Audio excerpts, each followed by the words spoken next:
قرآن مجید میں نا اللہ تعالیٰ نے کچھ قسمیں ارشاد فرمائی ہیں. اللہ بے نیاز ہے، اللہ تو کسی کی قسم نہیں نہ اٹھاتا، ہے ہی بے نیاز. لیکن کچھ قسمیں قرآن نے اٹھائی ہیں. ان میں سے ایک قسم اٹھائی اللہ تعالیٰ نے مکہ مکرمہ کی. فرمایا لا اقسم بہذا البلد، محبوب مجھے اس شہر کی قسم. کیوں؟ وانت حل بہذا البلد، اس لیے قسم ہو کہ محبوب آپ اس شہر میں جلوہ فرما ہے. اللہ نے قسم اٹھائی.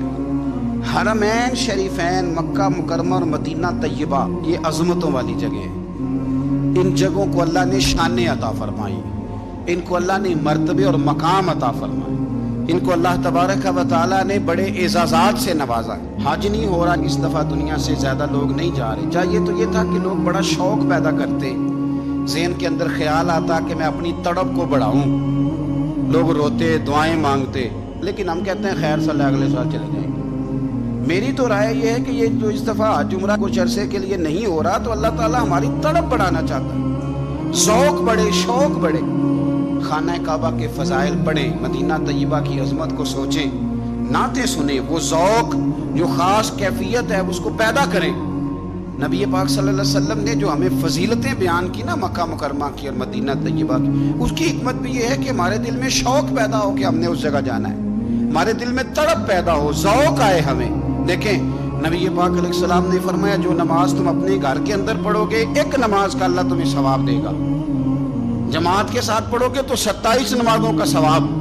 لیکن فرمایا وہی نماز اگر تم میری مسجد نبوی میں آ کے پڑھو گے تو اللہ 50,000 نمازوں کا ثواب عطا کرے گا. 50,000 نمازوں کا. اور مدینے والے حبیب فرمانے لگے وہی نماز اگر تم نے بیت اللہ میں آ کے پڑھی تو نماز ایک ہوگی، لیکن رب تمہیں 1,00,000 نماز کا ثواب عطا فرمائے گا. اب یہ فضیلت حضور نے بیان کی. فضیلت دیکھیں اللہ تعالیٰ کی رحمتیں ہر جگہ برستی، یہاں کب برسیں گی ہمیں کوئی پتہ نہیں. تقریر کے وقت، خطبے کے وقت، نماز کے وقت، دعا کب برسیں گی نہیں پتہ. لیکن خانہ کعبہ کا جو معاملہ ہے اور وہاں جو رحمت کا معاملہ ہے، ملا رومی فرماتے ہیں کہ خدا کی رحمت اگر تجھے اتنی مل جائے نا قطرے کے برابر بھی، تو سمجھ لے تیری دنیا بھی بن گئی اور تیری آخرت بھی بن گئی. اب میرے نبی پاک علیہ السلام کی حدیث سنیں. حضور فرماتے ہیں روزانہ بیت اللہ شریف پر اللہ کی 120 رحمتوں کا نزول ہوتا ہے. یا رسول اللہ کس وقت ہوتا ہے؟ فجر کے وقت، ظہر کے وقت، عصر کے وقت، طواف کے وقت، نماز کے وقت. کب؟ تو حضور نے طے کر کے بتایا. فرمایا 120 رحمتیں اللہ خانہ کعبہ پہ نازل فرماتے ہیں. یا رسول اللہ کب؟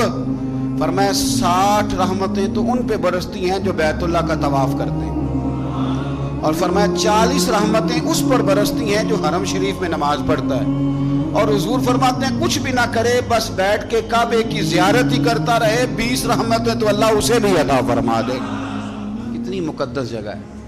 وہاں جانے کا ذوق، وہاں جانے کی تڑپ، وہاں جانے کا شوق. ان لوگوں سے تھوڑا سا شکوہ ہے جو کہتے ہیں جی میں نے جی بڑی راج راج کے زیارت کر لیا، بس راج گئے، ختم ہو گئی بات. سنو نبی پاک علیہ السلام نے 53 سال حیات ظاہرہ کے وہاں گزارے، 53 سال. لیکن جناب صدیق اکبر رضی اللہ تعالیٰ عنہ فرماتے ہیں قربان جاؤں جس رات میرے کریم محبوب علیہ السلام ہجرت کی رات مکہ مکرمہ سے نکل رہے تھے تو حضور پلٹ پلٹ کے بیت اللہ کو دیکھتے، حضور پلٹ پلٹ کے دیکھتے تھے.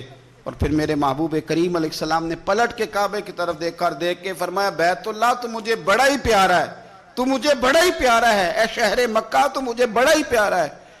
فرمایا اگر میری قوم مجھے پریشان نہ کرتی میں تجھے کبھی چھوڑ کے نہ جاتا. 53 سال رہنے کے باوجود بھی حضور کا بیت اللہ سے پیار، نبی پاک کی اس شہر کے ساتھ وابستگی، وہ دلچسپی، وہ ذوق، وہ شوق، وہ کیفیات. کیوں مان پڑتے جا رہے ہیں ہمارے جذبے؟ ہمارے سیاست کی باتیں روز ہونے لگی ہیں، بحثوں کی باتیں روز ہوتی ہیں، لیکن اپنا عشق مضبوط کرنے کی بات، آپ یقین کریں یہ جو عشق ہوتا ہے یہ بندے کو آزاد کر دیتا ہے. عشق آزاد کر دیتا ہے. اعلیٰ حضرت فرماتے ہیں اے عشق تیرے صدقے جلنے سے چھٹے سستے، جو آگ بجھا دے گی وہ آگ لگائی ہے. اور علامہ اقبال کہنے لگے، اقبال سمجھاتے ہیں، وہ کہتے ہیں بجھی عشق کی آگ اندھیر ہے، اب مسلمان نہیں اب خاک کا ڈھیر ہے. کہتے ہیں بغیر عشق کے نا کوئی کام بھی، نماز بھی بغیر عشق کے پڑھی جاتی ہے تو کوئی مزہ ہی نہیں دیتی. بندے کہتے ہیں دل ہی نہیں لگتا، پیری مریدی ہے بغیر عشق کے، ایسی رسم رسمی ہے، ٹھیک ہے گزارا چل رہا ہے، قرآن شریف کی تلاوت ہے تو بغیر عشق کے کیسے کیفیات چلیں گی؟ اللہ رسول کے ساتھ پیار ہے تو کوئی دلچسپی نہیں، کوئی شوق نہیں۔ آپ یقین کریں کچھ بندوں پہ بندے کو تڑپ آ جاتی ہے، شوق آ جاتا ہے۔